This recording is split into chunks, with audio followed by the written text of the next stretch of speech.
Bismillah. Innal hamdalillah nahmaduhu wa nasta'inuhu wa nastaghfiruh wa na'udzu billahi min shururi anfusina wa min sayyiati a'malina may yahdihillahu fala mudhillalah wa may yudlil fala hadiyalah wa ashhadu an la ilaha illallah wahdahu la syarikalah wa ashhadu anna Muhammadan abduhu wa rasuluh amma ba'du. Alhamdulillah fi hadzal yaum as-sabi' min syahri Syawal 1444 Hijriah. Maka hari ini adalah hari ke-7 dari bulan Sya'ban. Maka insyaallah Ramadan sekitar 22 hari kurang atau lebih, yang merupakan hari Senin 26 Februari 2023. Kita lanjutkan kajian di Fakultas Ilmil Hadis sekaligus Ilmil Fiqh dalam pembahasan kitab Al-Akhbarus Sahihah, kumpulan hadis-hadis yang sahih fi sifatis siyami Nabi sallallahu alaihi wa ala alihi wasallam, tentang sifat bagaimana puasanya Nabi Muhammad sallallahu alaihi wa ala alihi wasallam. Maka di dalam pembahasan kitab ini kita masuk kepada al-faslu tsani, pasal yang kedua. Dan kitab ini dibagi 3 fasal. Fasal yang pertama telah selesai tentang semua sifat permasalahan niyah. Dan sekarang kita masuk kepada al-faslu tsani, fasal yang kedua dari sifat as-sahur. Dan insyaallah di pelajaran yang akan datang sifat yang ketiga al-iftar ataupun berbuka puasa. Maka dari sifat sahur telah kita masuki masalah yang pertama tentang permasalahan hukmuhu mustahab. Maka sahur hukumnya mustahab. Berdalil penulis dengan Al-Quran dan juga dengan sunnah. Dan dia juga perkara yang ijma' di kalangan kaum muslimin, bahwa sahur itu hukumnya adalah sunnah, nafilah, mandubah, bukan wajib yang jika ditinggal mendapatkan dosa. Maka selesailah dari permasalahan yang pertama, hukmuhu mustahab, bahwa sahur itu hukumnya sunnah. Maka sebelum kita masuk kepada al-masalah ats-tsaniyah, masalah yang kedua, dipersilahkan kepada ikhwanuna untuk mentasmi al-matan. Qala Al-Bukhari rahimahullah taala, hadatsana Adam bin Abi Iyas, hadatsana Syu'bah, hadatsana Abdul Aziz bin Suhaib qala sami'tu Anas bin Malik radhiyallahu anhu qala Nabi sallallahu alaihi wasallam tasaharu fa inna fis sahur barakatan. Qala al-muallif rahimahullah hafizahullah, al-mas'alatu tsaniyatu, masalah yang kedua, waqtuhu dhamirhu ya'udu ila sahur. Waqtuhu ay waktu sahur qabla tulu'il fajr ats-tsani. Maka waktu sahur maknanya waktu sahur secara mutlak. Tidak ada intrik-intrik takyid, lebih baik, lebih afdal, bukan. Di sini berbicara secara umum. Waktuhu qabla tulu'il fajr ats-tsani. Maka waktu sahur itu bersifat mutlak. Yang penting sebelum terbit fajar yang kedua. Berarti boleh sahur jam 1 malam. Boleh sahur jam 3 malam. Padahal adzan jam 5. Masih 2 jam.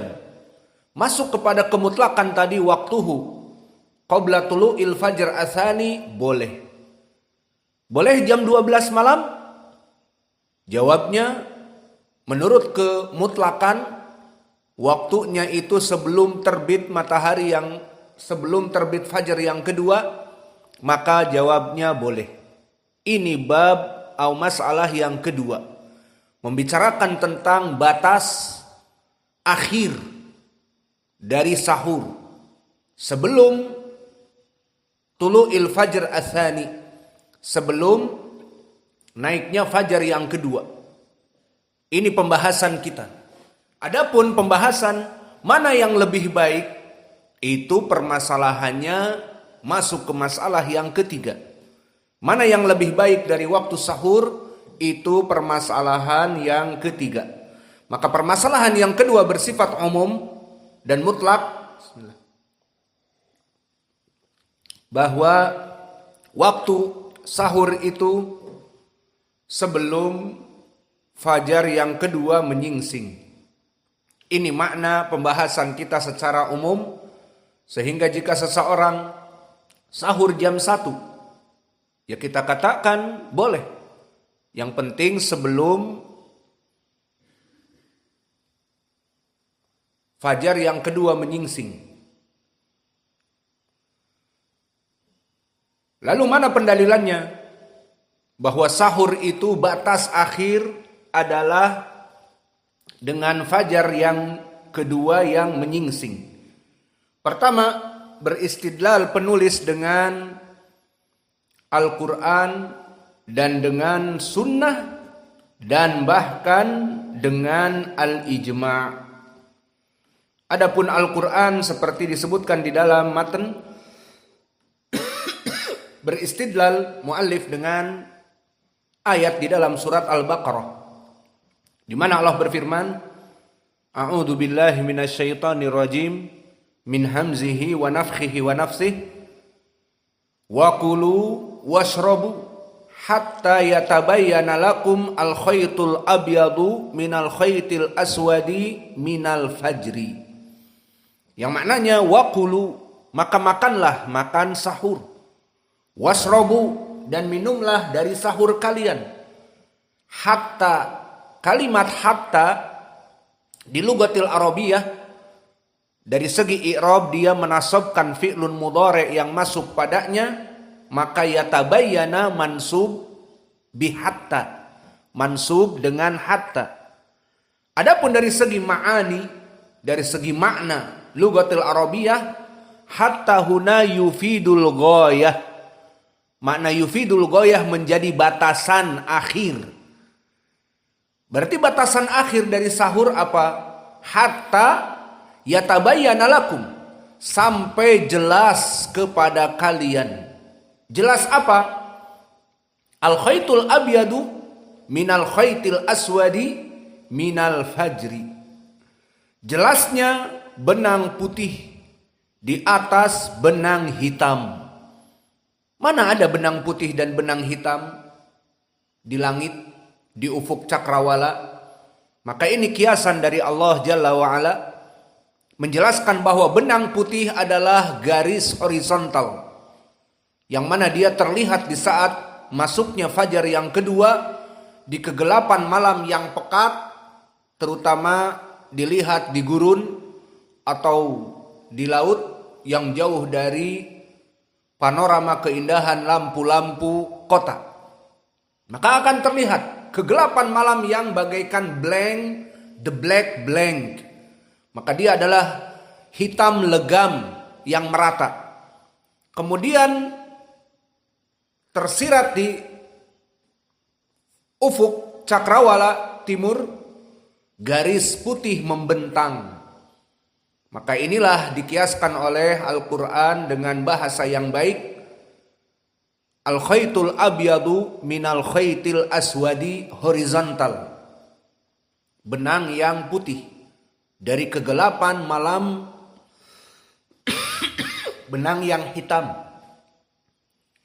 Kemudian lebih diperjelas bahwa itu bukan benang-benangan, bukan benang jahit, dan bukan senar mancing warna putih dari warna hitam, tetapi dia adalah minal fajr, adalah benang putih cahaya horizontal di ufuk timur dari terbitnya fajar yang kedua, dari benang hitam kegelapan malam.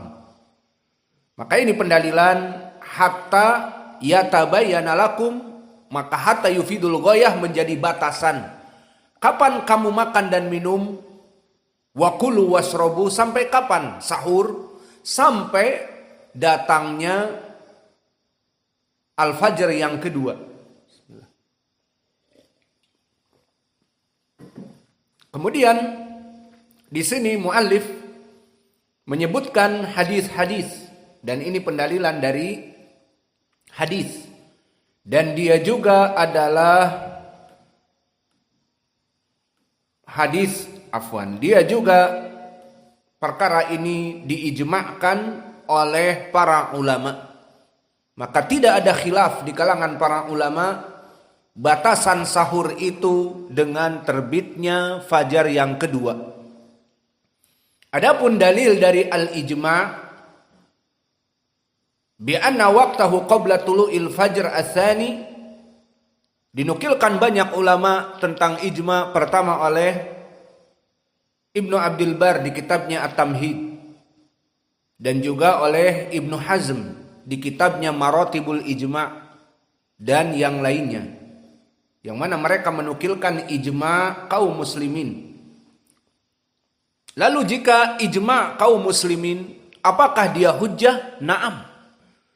Dari mulai zaman as-sahabah sampai kepada akhir zaman, tidak ada perselisihan. Dinamakan ijma' dari seluruh para ulama, mulai dari para sahabat sampai akhir now, maka dikatakan ijma', sepakat. Contohnya seperti yang terdahulu, bahwa sahur itu sunnah, mustahabbah, bukan wajib, ijma' al-ulama. Dan seperti perkara yang terdahulu, puasa Ramadan wajib, pendalilannya Al-Quran dan sunnah dan ijma'.